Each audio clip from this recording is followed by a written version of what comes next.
say that I am not an observant person would be an understatement.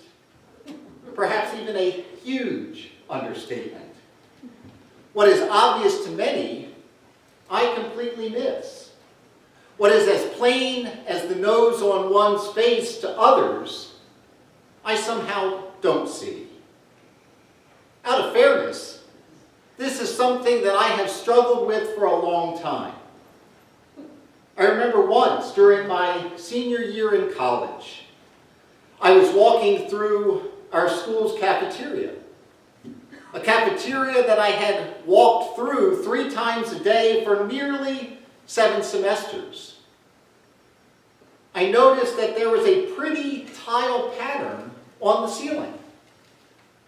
One that I had never noticed before. I asked one of the cafeteria staff if it was new. And she responded, "It's fairly new. We got it about 6 or 7 years ago." Another time, I was driving on a road that I had literally been on hundreds of times in the past. I was riding with a friend who had never been on this particular road before. Along the way, he says to me, "Look at that huge cross over there." I replied, "What cross?" He pointed in that direction, and sure enough, a couple hundred yards off the main road stood a white cross. One that was probably 15 feet high. Just like in the first instance, I found myself embarrassed. And I remember thinking to myself, how did I never notice that before? How did I never notice that before? That is certainly a question that I have asked myself numerous times over the years. But there is one area in my life in which I take pride in paying attention. And that is when I read the Scriptures. As a pastor, I have been trained to closely examine God's Word. And I pray that the Holy Spirit enlightens me, helps me to see things that perhaps others will overlook. I would like to think that over the past 23 years, I have been pretty faithful to that task. But that being said, when I decided to preach on our gospel lesson for today, and when I decided to focus specifically on verses 44 through 46, in which Jesus shares 2 parables, the parable of the hidden treasure and the parable of the pearl of great worth, I realize that I may have overestimated my abilities. Having read these parables dozens of times in the past, and having preached on them on several different occasions, I thought that I knew everything there was to know about them. I thought that I had paid close attention to all the details in the story. But I was wrong. In my preparation, I came upon an article written by a pastor named Jeffrey Gibbs, who not only pointed out some things I failed to notice, but who offered a new interpretation that I find quite convincing. And so, what I share now is due to the good work and the faithful observations of Pastor Gibbs. To begin, let's consider what I have noticed in these parables. What is typically consider the traditional approach to them. To do this, let me focus on the first of those parables.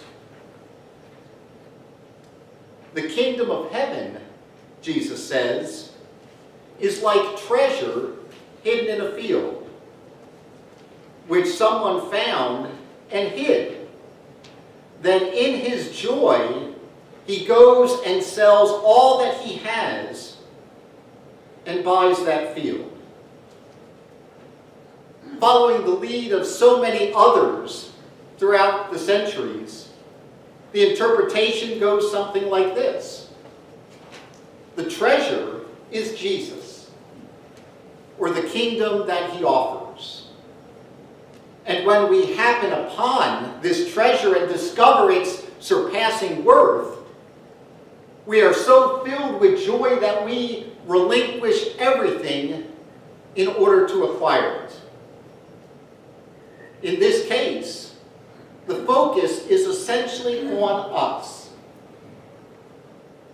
Since Jesus is the treasure, how we respond is what matters.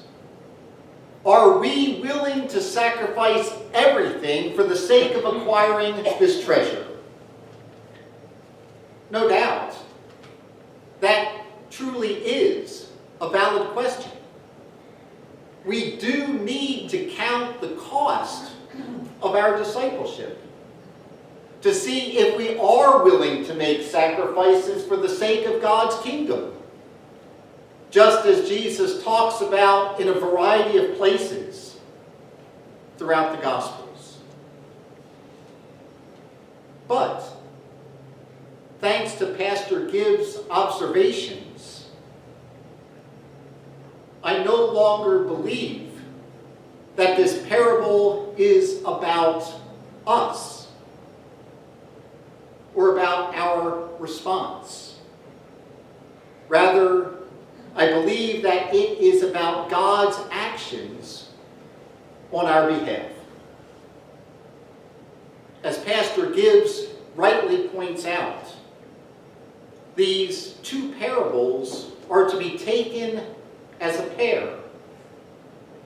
And although they have some significant differences, they have one thing that binds them together. And it is that common thread that is pivotal for interpreting them.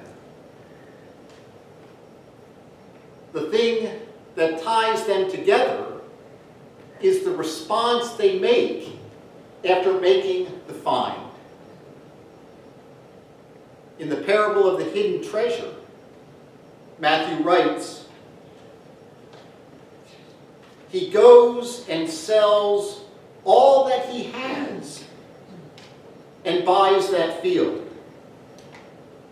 And in the parable of the pearl of great worth, Matthew shares very similar words. He went and sold all that he has and bought the pearl. And herein lies the key to interpreting this parable. The obvious thing that I simply overlooked. The one, or the ones who go, sell, and buy are not us. Instead, the one who goes, sells, and buys is God. The one who goes to establish the kingdom of heaven is God, who in Jesus came from heaven to earth. The one who willingly sells everything in order to make that precious purchase is Jesus, who willingly sacrifices his life in order to buy our freedom from sin and death. As Jesus himself puts it, the Son of Man came not to be served, but to serve, and to give his life a ransom for many. In the end, these turn out to be parables of grace. As I mentioned last week, Jesus' parables are not simply quaint stories. Instead, they are oftentimes meant to shock the listeners and to challenge their worldview. And I believe that there is one more shocking element in these parables, and it has to do with the treasure and the pearl. According to the traditional approach, the treasure and the pearl represent Jesus Christ, or the kingdom of heaven. And that certainly makes sense. After all, Jesus is our priceless treasure. And the kingdom of heaven is certainly an invaluable pearl. But according to the alternative interpretation, we have this shocking revelation. We are the priceless treasure. We are the pearl. We are the one-of-a-kind pearl. And it is God who experiences the joy of finding us. It is God who willingly sacrifices for us. However, so that I am not misunderstood, this does not tell us about ourselves and our worthiness. Rather, it tells us about God and His love. For the Scriptures provide us with a very accurate description of humanity.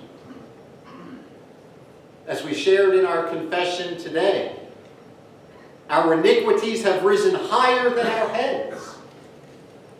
Even our righteous actions are like a filthy cloth.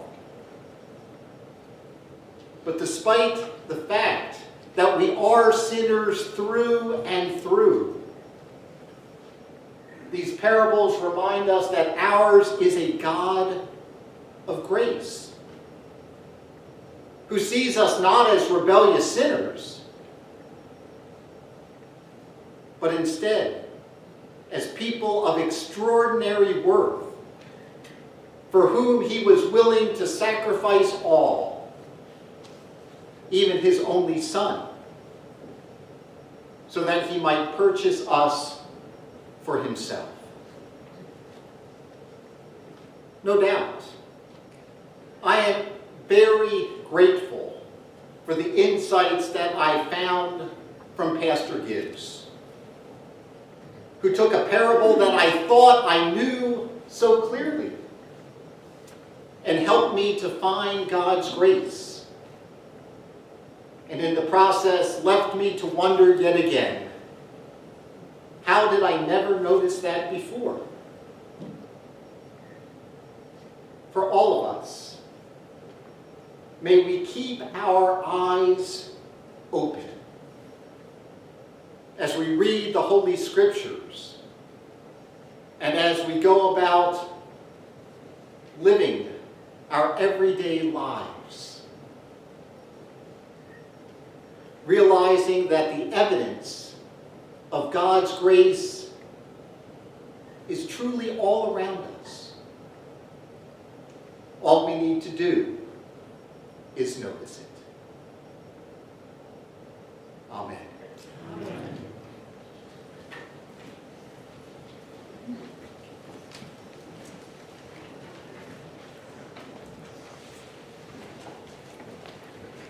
Our hymn of the day is hymn 588, There's a Wideness in God's Mercy. As you're able, I invite you to please stand.